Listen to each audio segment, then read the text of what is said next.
The candy tin sits on the folding table between us, and the deputy's flashlight is shaking just slightly in his hand. Behind him, the mansion is lit up like a courthouse. Every window. Somebody inside is screaming my sister's name, and somebody else is telling them to lower their voice, and nobody is telling the deputy to leave. He's holding a survey map. He's holding a copy of a deed with a raised county seal on it, dated 11 years before my sister ever poured a foundation. He looks at the tin. He looks at me. "Ma'am," he says, "is this yours?" I don't answer him yet. I'm looking at the empty folding chair across the table. The one that's been empty for 4 months. The one nobody else in my family has noticed is gone. Welcome back to Calm Revenge Tales, where we tell the stories of the quiet ones, the overlooked, the mocked, the ones written off as burdens until the day the truth arrives and rearranges the room. If you believe patience is not the same thing as weakness, subscribe because this one takes its time, and it is worth every minute. My name is Marisol Quintanilla, and I am a millwright. I run the maintenance line at a bottling plant 40 minutes outside Toledo, Ohio, 12-hour shifts, steel-toe boots, a badge that says my title is senior mechanic, even though half the men on the floor still call me the girl who fixes the palletizer. I bought my house at auction for $19,000 when I was 26. It had no working furnace, a raccoon living in the attic insulation, and a kitchen ceiling that had been open to the sky since a storm in 2009. I fixed it myself, room by room, on weekends, with money I earned turning wrenches. Nobody helped me. Nobody offered. My grandmother, Refugio Lozano, everyone but my mother called her Cuca, moved in with me the year I turned 30, after her hip replacement made the stairs in her old apartment impossible. She was 81. She made tamales on Sunday mornings that took 4 hours, and she would not let anyone rush her. My parents, Reina and Hollis, visited her twice a year, at Christmas and on her birthday, and spoke to her the way you'd speak to a piece of furniture that occasionally needed dusting. My sister, Alondra, visited never. Alondra had a mansion in Sylvania with columns out front like a bank, and columns, apparently, do not leave room in a schedule for grandmothers. I fed Cuca breakfast every morning before my shift. My family fed her leftovers when they remembered, and called it generous. The invitation came in April, printed on cream cardstock, for Alondra's 40th birthday, an evening at the Vance estate. My mother called ahead of the mail arriving, breathless with the kind of excitement she never had for anything I built. "It's black tie," she said. "Just Marisol. Maybe leave Cuca at the house this time. It's a big deal for Alondra, and you know how she gets tired, and she doesn't really. She doesn't fit the room, you understand?" I understood exactly what she meant, and I said yes to the party anyway, because Cuca had been asking about Alondra all spring, asking to see La Casa Grande, she'd heard so much about, and I have never in my life told that woman no when the thing she wanted cost me nothing but pride. "I'm bringing her," I said. My mother sighed the sigh she'd been sighing at me since I was 19, and bought a used truck instead of going to the community college she'd picked out. Fine. But she needs to behave. Cuca had never once needed to behave. She had spent 60 years behaving, so the rest of us didn't have to. I didn't say that. I hung up the phone and went to iron the blue dress Cuca had already picked out, 3 weeks early, hanging it on the back of her door like a flag. The morning of the party, she stood in front of her closet mirror turning a small tin box over in her hands. Worn, dented at one corner, the kind that once held peppermints, now sealed shut with a strip of yellowed tape. She'd had it as long as I could remember. She caught me watching. "Not yet," she said, like I'd asked. I hadn't. She put it in her nightstand drawer and closed it, the way she always did, and said, "Help me with this zipper, Mija. Tonight I want to look like somebody's grandmother, not somebody's mistake." I told her she could never look like a mistake if she tried. She laughed like she didn't believe me, and I drove her to the mansion with the windows down so the wind wouldn't mess up her hair too badly, and I did not yet know that in 6 hours I would be driving her home early, and that neither of us would ever see that house again. The Vance estate had a circular driveway with a fountain that wasn't running, valet parking for a street with 11 other houses, and a doorman who checked names off a list like we were boarding a flight instead of walking into a birthday party. Kuka held my arm going up the front steps, not because she needed to, but because she liked to, and I liked it too. Inside, the ceilings went up 2 stories and the chandelier alone probably cost more than my house. Alondra's husband, Desmond, greeted guests near the door in a tuxedo that fit him like a magazine spread.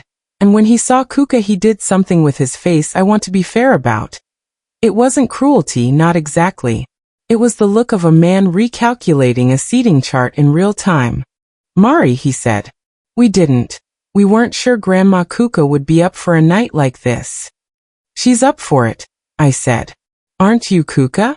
I have been to 3 weddings and 1 funeral this year, Kuka said, in English clear and precise, the English she saved for moments she wanted understood without translation. I can handle a birthday.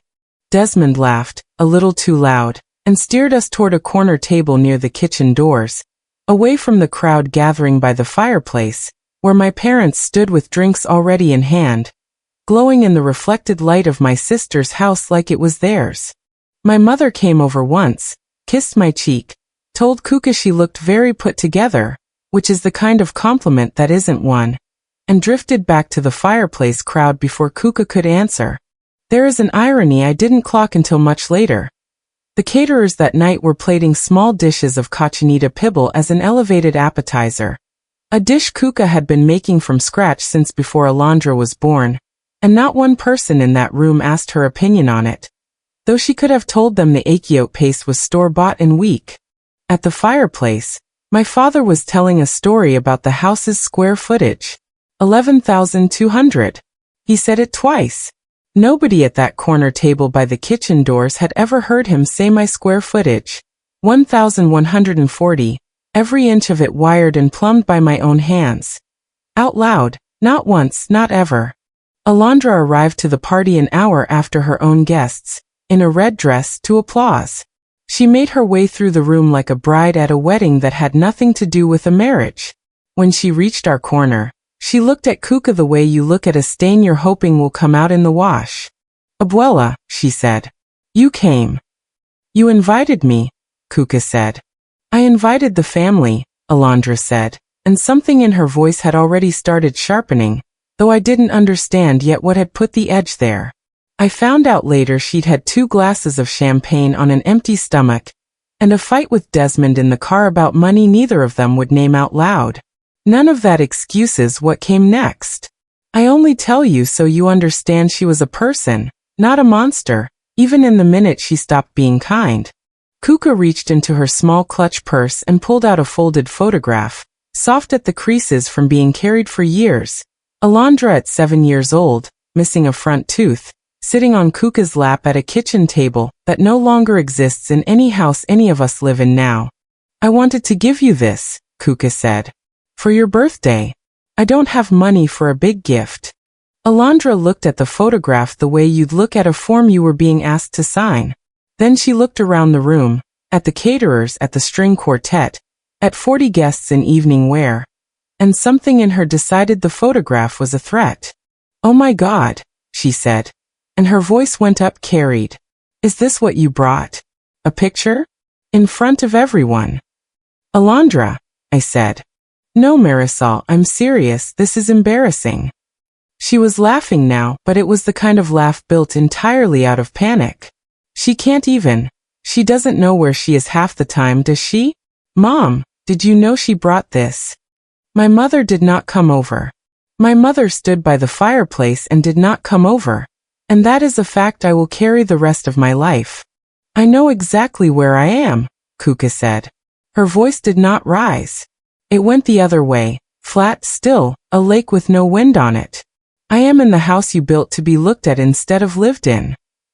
The room had gone quiet in the way rooms go quiet right before something breaks. 40 people. 40 people who did nothing. Get her out of here, Alondra said, to Desmond, not looking at either of us. Please. Get her out before people start staring. They were already staring. Desmond stepped forward, one hand out, not touching Kuka, just gesturing.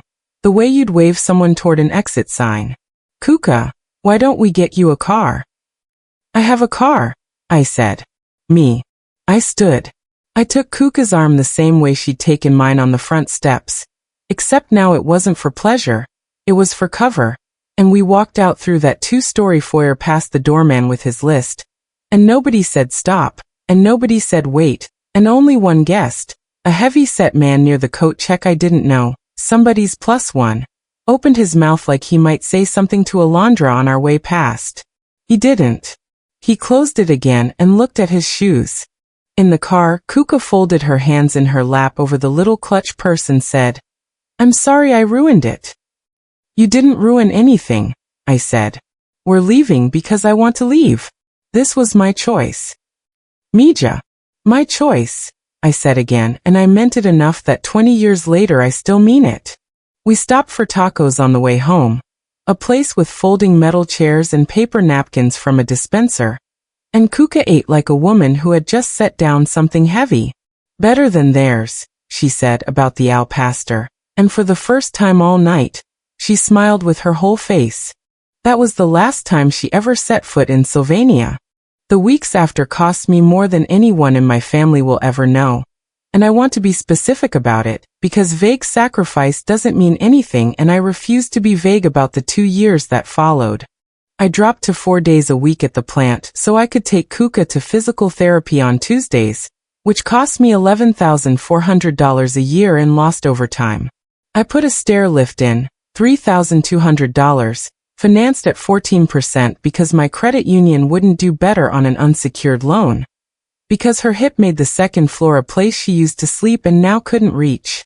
I learned to cook rice the way she liked it, with a bay leaf and too much garlic, because some mornings her hands shook too badly to measure. I learned which of her pills made her dizzy if she took them before eating, and which pharmacy would deliver on Sundays. None of this made the news. None of this got applause at a fireplace. My mother called in June. Your father and I think it's time Kuka went into a home. Golden Willow has an opening. It's a nice place. She has a home, I said. Marisol, be reasonable. You can't do this forever, you have a whole life. This is my whole life, I said and hung up, and went and made Kuka her rice. Alondra called once in August, not to apologize, but to offer money, $500 a month, she said, if I would get Kuka some proper help, and stop making everyone feel guilty by doing it all yourself. I understood the offer for what it was. Not generosity, but a receipt she wanted, proof purchased in advance that she'd done her part. I said no. I told her Kuka wasn't a debt to be settled with a wire transfer, and Alondra said something about how I'd always liked being the martyr, and I told her that from where I stood. It looked more like I was the only one who'd shown up, and we didn't speak again for a long time. There were smaller costs too, the kind that don't show up in any accounting but add up anyway. I stopped going to the Sunday pickup soccer league I'd played in for 6 years, because Sundays became the day I did Kuka's laundry and changed her sheets and drove her to the 9 a.m. mass she'd attended at St. Adalbert's since before I was born. I sold the motorcycle I'd rebuilt from a salvage title, a '78 Triumph I'd spent 2 winters on, for $2,800, because the garage needed to become a ramp instead, plywood and grip tape, so her walker could roll straight from the driveway to the back door without a lip to catch on. I did not tell anyone in my family I'd sold it. I did not want the satisfaction of their sympathy, which always arrived, in my experience, about a week too late to be useful and a month too early to be sincere. Kuka noticed things I thought I'd hidden well. She caught me once, counting quarters into a coffee can for the parking meter near her physical therapist's office, because I'd stopped keeping cash in my wallet that month to make the numbers work, and she reached over with her crooked, arthritic fingers and pressed a folded $10 bill into my palm from her own purse. For gas, she said, like it settled something. It didn't cover a quarter of what that month cost me. I took it anyway, because refusing it would have told her she was a burden, and she had spent decades being told exactly that by people who should have known better, and I was not going to be one more voice in that chorus. Kuka kept the tin box on her nightstand, where I dusted around it but never opened it. Twice that fall she took it out and turned it over in her hands at the kitchen table, the same folding table she'd sat at for tamales, for dominoes on Friday nights, for the photograph she'd tried to give away at a party. Once she almost told me something about it. "This is for after," she said, and then stopped, and asked instead whether I thought the tomatoes on the counter were ripe enough for salsa. And I let her change the subject because I have learned that some doors open on their own time, and pushing on them only jams the hinge. There was a Tuesday in October I think about more than any other. Her hip was bad that week, worse than usual, and I'd come home from a 10-hour shift smelling like hydraulic fluid, too tired to cook anything that required thought. She was already at the table, and she'd made panda elote from a box mix, badly, lopsided, slightly burnt at one edge, because she wanted to do something for me for once instead of the other way around. We ate it standing at the counter because neither of us wanted to wait for plates. It was the best thing I ate that whole year. She held my hand afterward, floury and dry, and said, "You built a good house, Mija. Better than a big one. A good one." I didn't know it yet, but that sentence would end up meaning more than either of us understood at the time. That the house I'd built with my own hands, room by room, $19,000 and no help from anyone, was about to matter in a way neither of us could have predicted at a kitchen counter with burnt cornbread between us. If you're watching this and you're the one who shows up, the one who does the driving, the cooking, the stair lift installing, while everyone else sends a check and calls it care, I want you to know the story isn't over for you either. Subscribe now, so the rest of it finds you, because what happens next is the reason I'm telling you this at all. Kuka died in February in her sleep, in the bedroom she'd lived in for 6 years, in the house she'd once called good. She was 87. The hospice nurse said it was peaceful, and I believe her, because Kuka had never once, in all the time I knew her, let anything be harder than it had to be. I found the tin box in her nightstand drawer 3 days after the funeral, still sealed with that same strip of yellowed tape, and I could not make myself open it. I put it on the folding table instead, the one from the kitchen, the one that had held tamales and dominoes and a burnt panda elote, and I let it sit there for 6 weeks while I did the things you do. The death certificate, the small account at the credit union with $2,340 in it, the funeral home invoice for $6,800 that I paid in 3 installments because Kuka had never once in her life carried debt, and I wasn't going to let her start now, even after. My mother came to the funeral. Alondra did not. Desmond sent flowers with a card that said our deepest sympathies, in a florist's handwriting, not his own, and I understood that as clearly as I'd understood everything else that family had ever handed me. The letter came in April, from a law office in downtown Toledo, addressed to the estate of Refugio M. Lozano, care of Marisol Quintanilla, and asked me to come in at my earliest convenience regarding a matter of some urgency. I brought the tin. I don't know why. I just knew it was time. The lawyer's name was Everett Pruitt, an older man with reading glasses pushed up on his forehead, and a manner that suggested he'd delivered news like this before, and had learned not to rush it. He asked if other family members should be present. I told him I'd call them, and he said that would probably be wise, given what he had to say, and something in the careful way he said it told me this was bigger than a will reading over a $2,340 bank account. My parents came. Alondra came, with Desmond, thinner than I remembered, her hands moving in her lap the whole time like she was trying to fold something that wouldn't stay folded. Pruitt laid out a set of documents on the conference table, a deed, a survey map, a decades-old lease agreement, a tax record, and began at the beginning, the way lawyers do. In 1987, he said, Refugio Lozano purchased 4.1 acres of undeveloped land off Quarry Road, in what was then unincorporated Sylvania Township, for $14,000, using an inheritance from her own mother. She never developed it. She leased it, starting in 2003, to a development partnership for $600 a month, on a 99-year ground lease, meaning the land itself was never sold, only the right to build on it. I watched my mother's face do something complicated. I watched Alondra's do nothing at all, which is its own kind of answer. The partnership, Pruitt continued, was dissolved in 2011. Its remaining assets, including the leasehold, were purchased by a private buyer. He looked up. That buyer was Desmond Vance. Desmond's hands went still on the table. Mr. Vance built his residence on land his mother-in-law owned outright, Pruitt said. Under a lease that required, per Section 9 subparagraph C, written notarized consent from the landowner before any structure exceeding 2,000 square feet could be erected. That consent was never given. It was never even requested. That's insane, Alondra said. Too fast, too loud, the exact pitch of the voice I'd heard once before, in a foyer with a chandelier. Nobody told us. Nobody ever told us Abuela owned that land. Somebody would have said something. Somebody did, Pruitt said, and slid a single sheet across the table. A certified letter, dated 2011, return receipt signed, from Refugio Lozano to Desmond Vance, reminding him of the lease terms and requesting a meeting before any construction proceeds. The signature on the return receipt was Desmond's own.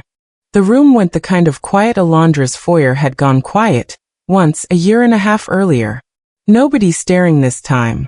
Just Desmond, staring at his own signature like it belonged to somebody he used to know. She never said anything.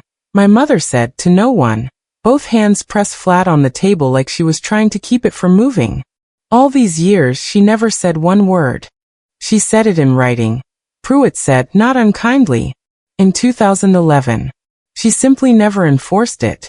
Mrs. Lozano's will, executed 8 years ago and updated 4 months before her death, leaves the land, and all rights and back payments accrued under the lease, which the county assessor's office calculates at $237,600 in unpaid ground rent and penalties, plus the underlying value of the parcel itself, to her granddaughter, Marisol Quintanilla.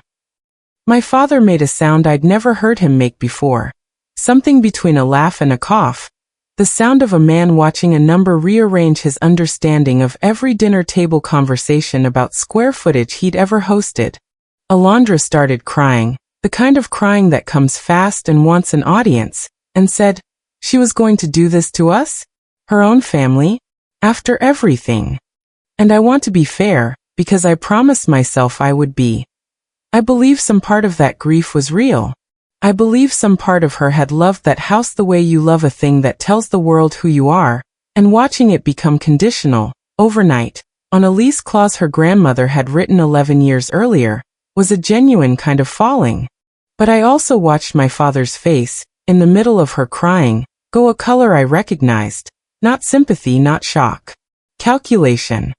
He was already doing the math on what portion of that lease debt might one day be his problem. And it took him exactly 4 seconds too long to reach for his daughter's hand. Pruitt slid one more paper across the table. A formal appraisal, requested by the county in March after a routine reassessment flagged the discrepancy between the lease on file and the size of the structure built on it. That was the knock. A code compliance officer, not police, not drama, just a man with a clipboard asking Desmond Vance to produce a document that did not exist. I set the tin on the table, in front of everyone, and finally broke the tape. Inside was not money. It was a single folded page, brittle at the creases. A copy of the original 1987 deed with Kuka's maiden name on it. And beneath that, a note in her handwriting, dated the year I turned 30 and moved her into my house. Para Marisol. You gave me a room when no one else offered a chair. This was always going to be yours. I only waited to see if you'd ask me for it. You never did. That's how I knew. I read it out loud, once in a voice that did not shake, because I had learned that trick from her. The flat lake, no wind. And when I finished, I looked at Alondra, who was still crying, and I said the only thing I had to say.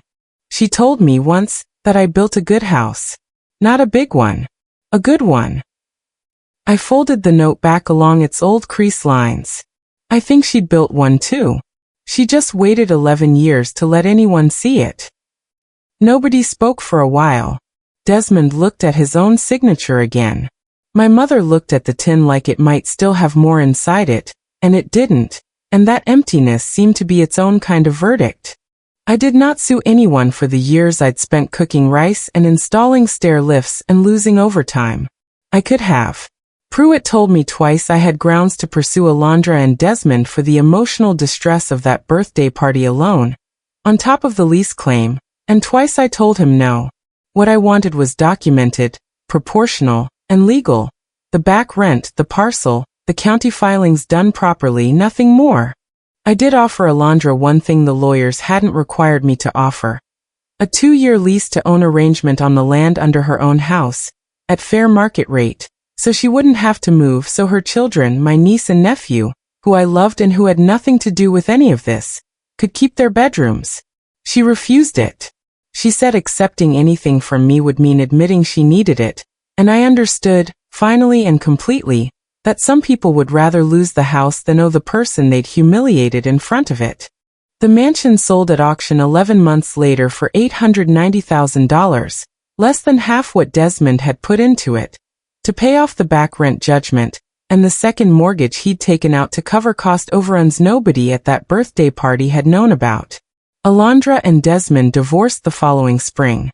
My parents moved into a condo in Perrysburg that my father describes, without irony, as cozy, a word he never once used about my house when it was the only one I had. I used part of the settlement to pay off my own mortgage, and the rest I put toward a scholarship fund at the community college my mother once wanted me to attend instead of buying that truck. One $4,000 award a year, for students studying skilled trades, in the name of Refugio M. Lozano. The folding table is still in my kitchen. I had it refinished last spring, sanded the burn mark out from a candle Kuka knocked over one Christmas, oiled the wood until it looked almost new, though I left one groove in the corner where she used to tap her ring while she waited for dominoes to be dealt. My niece comes over on Sundays now, since the divorce, and I'm teaching her to make tamales the way Kuka taught me. Badly at first, corn husks tearing, masa too wet. And she asked me last week why I still keep an old dented candy tin on the shelf above the stove, empty now, nothing left inside it but the shape of what it used to hold. I told her some things aren't for holding money. Some things are just for holding proof that somebody saw you, the whole time, even when you thought no one was looking. If there's one person in your life doing all the showing up while everyone else sends a card, call them today. Not next week. Today. Tell them you see it. That's the whole lesson, and it doesn't cost you anything but the phone call. If this story meant something to you, share it with someone who needs to hear it. Tell me in the comments who you're calling tonight, and subscribe for the next one. I'll see you in the next one.